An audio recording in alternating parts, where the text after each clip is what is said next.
Por que eu não comecei a desenhar antes? Essa é a frase que se passa na cabeça do personagem Yatora Yaguchi, o protagonista do mangá Blue Period, uma obra que fala especificamente sobre arte e das dificuldades que se tem em aprender esse ofício. Na verdade, essa é uma história que você pode tirar ensinamentos para diversas áreas da sua vida, mas devido ao tema do nosso canal, eu quero bater um papo com vocês sobre os elementos envolvendo arte que ela traz e tentar te convencer a ler esse negócio que é muito bom. Contextualizando a história, a gente vai acompanhar a vida do Yatora, um estudante ali do ensino médio que, apesar da fama de ser um delinquente juvenil, ao menos para os padrões japoneses, é um cara que sempre consegue tirar boas notas, pois é um sujeito bem esforçado. Porém, ele vive uma vida que de certa forma é meio falsa, pois tudo o que ele faz é para agradar as outras pessoas, como por exemplo fumar para se enturmar com amigos, ou se planejar para seguir uma carreira de assalariado que 99% das pessoas seguem, pois é o que os seus pais esperam que ele faça. Mas tudo muda quando ele encontra uma pintura muito bonita e angelical na sala de artes da sua escola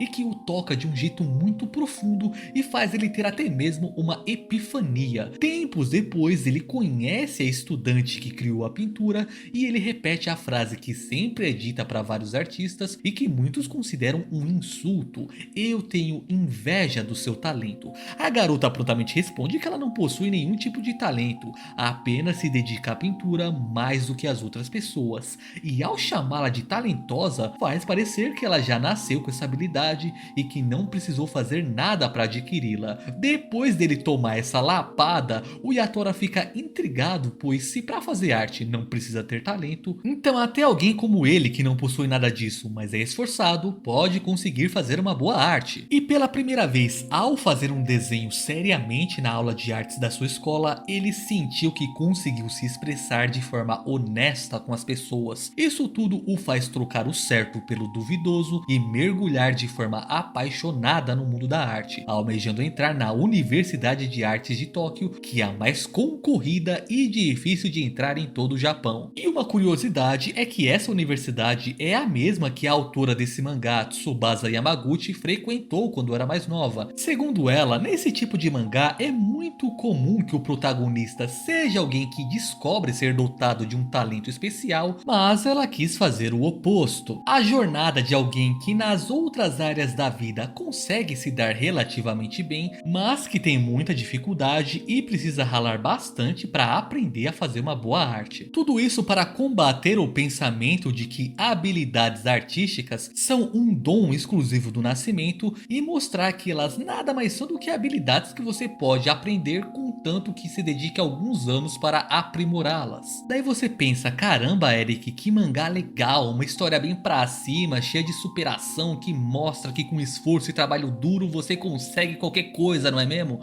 Não é bem assim não, meu bruxo. Na verdade, esse mangá aqui vai ter vários momentos bem tristes e costuma tratar as coisas de uma forma bem pé no chão. A autora não adoça nem um pouco a pílula na hora de mostrar o quão difícil é você se aprimorar como artista e que por mais que você se esforce, não é garantido que você sempre vai conseguir o que você deseja, mostrando inclusive que não é porque você está fazendo algo que você ama que isso sempre vai ser divertido. Muito pelo contrário, o protagonista, apesar de realmente conseguir se encontrar no mundo da arte e evoluir pra caramba, ao mesmo tempo ele sofre muito por conta da arte. Não somente ele, mas todo o núcleo de personagens principais na história vão viver dramas extremamente intensos que de uma forma ou outra está relacionado com o ato de se fazer arte. E o próprio nome do mangá já dá dicas de que as coisas por aqui nem sempre vão ser felizes. O nome Blue Period faz referência ao período azul do artista Pablo Picasso, uma fase da carreira dele onde as suas pinturas tinham a cor azul como principal elemento e eram carregadas de melancolia, muito disso desencadeado pela morte de um amigo próximo dele. E assim como o período azul de Picasso, você pode esperar bastante tristeza vindo desse mangá. Quem sofre de insegurança e autocobranças com relação a melhorar o próprio trabalho, com certeza vai se identificar com as situações exibidas nesse mangá. Uma das fontes de sofrimento dos personagens por exemplo, surge por conta da comparação que é constante na obra, e isso é muito representado na figura de uma personagem chamada Maki. Ela é a artista de pintura a óleo mais habilidosa no cursinho que o protagonista frequenta, porém ela vem de uma família onde todos são artistas de alto calibre. Seus pais se formaram na tão concorrida Universidade de Tóquio e a sua irmã conseguiu passar de primeira assim que saiu do ensino médio. E é aí que a comparação com a irmã se torna inevitável e começa até mesmo a cair no campo da inveja. A relação delas não chega a ser a de um Caim e Abel da vida. Na verdade, elas se dão muito bem.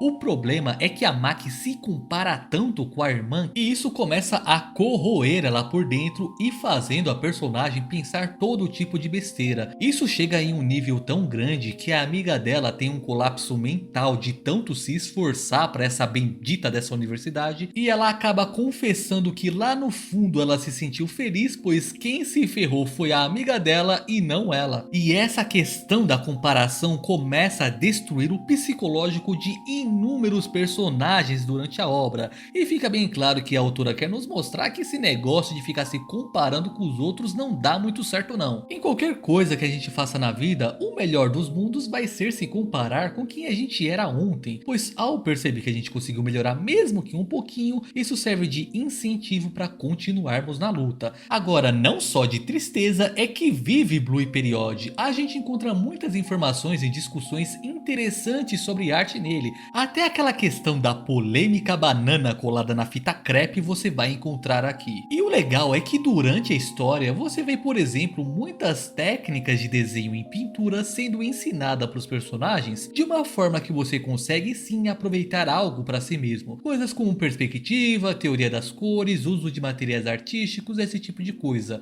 Inclusive tem um take que a obra dá com relação à composição que é maravilhoso. Em determinado momento, o protagonista estava se focando muito em dominar o aspecto teórico da composição, o que deixava suas pinturas bonitas de se olhar, mas meio superficiais também. Posteriormente, ele descobre que o motivo disso é porque ele não estava usando a composição como uma ferramenta, mas como um fim em si mesma. Ou seja, ele estava usando uma ferramenta para fazer uma arte que, ao invés de expressar uma ideia, um sentimento, só conseguia expressar a própria ferramenta. Gente, isso é um conselho muito bom, e quando o personagem percebe isso, as suas pinturas dão um salto de qualidade muito grande. Então o mangá ele foca muito nessa parte de que tipo, olha, a teoria é muito importante, mas nenhum artista é lembrado apenas por ser tecnicamente bom, é necessário ter algo a mais. Mas e quanto à parte visual desse mangá? Ela é boa, não é? Eu particularmente diria que ela é tão caprichada quanto a própria história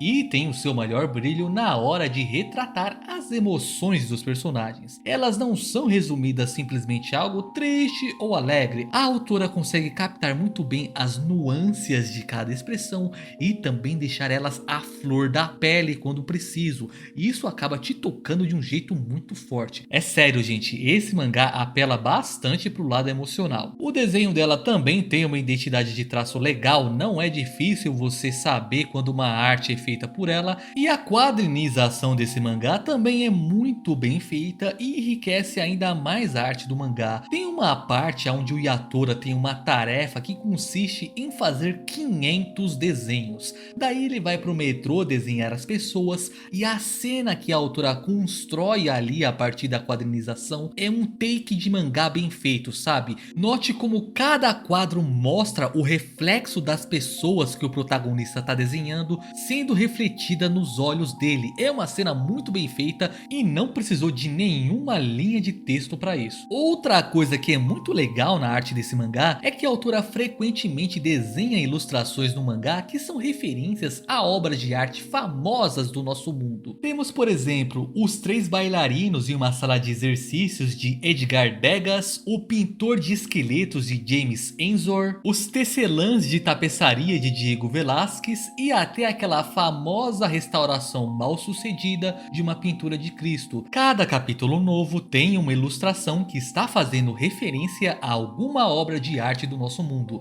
então são mais de 50 referências. Sinceramente, eu tenho muita vontade de fazer um vídeo mostrando todas elas. Escreve aí nos comentários o que você acha dessa ideia. Agora, se pegarmos as obras de arte que os personagens fazem na história, elas não são criadas pela autora. Se ela mesma fizesse, os personagens iriam ter trabalhos muito parecidos entre si. Então ela usa o trabalho de colegas e de outros artistas que estudaram em universidades de arte, e quando precisa de algo mais específico, ela mesma contrata um artista para fazer isso. E você vê que ela dá direitinho o crédito para todo mundo, até mesmo os assistentes que trabalham no seu mangá são creditados, e isso é uma coisa bem legal. E assim, esse aqui é um mangá que todo mundo pode apreciar, mas com toda certeza artistas e aspirantes ao mesmo são aqueles que mais vão conseguir apreciar essa obra. E deu pra ver que, diferente dos outros vídeos do meu canal, nesse aqui eu me foquei mais na parte da história da obra, pois como é um mangá que fala especificamente de arte, eu achei que valeria mais a pena dar um destaque nesse aspecto, além de que eu tava com vontade de testar coisas diferentes. Se vocês tiverem gostado, posso fazer mais vídeos assim no futuro. Escreve aí nos comentários o que você acha, beleza? E se você quiser apoiar a continuidade desses vídeos, você pode adquirir os volumes de Blue Period pelos meus links na Amazon aqui na descrição. E agora, para finalizar o vídeo, eu quero agradecer ao Azura Kitsune por ter retornado como membro aqui no canal. Seja bem-vindo de volta, meu bruxo, e obrigado pelo apoio. Além disso, obrigado a todos os outros membros que também estão apoiando o canal. Essa força que vocês me dão uma boa ajuda na continuidade desses vídeos. E basicamente era isso que eu queria falar hoje. Muito obrigado por assistir até aqui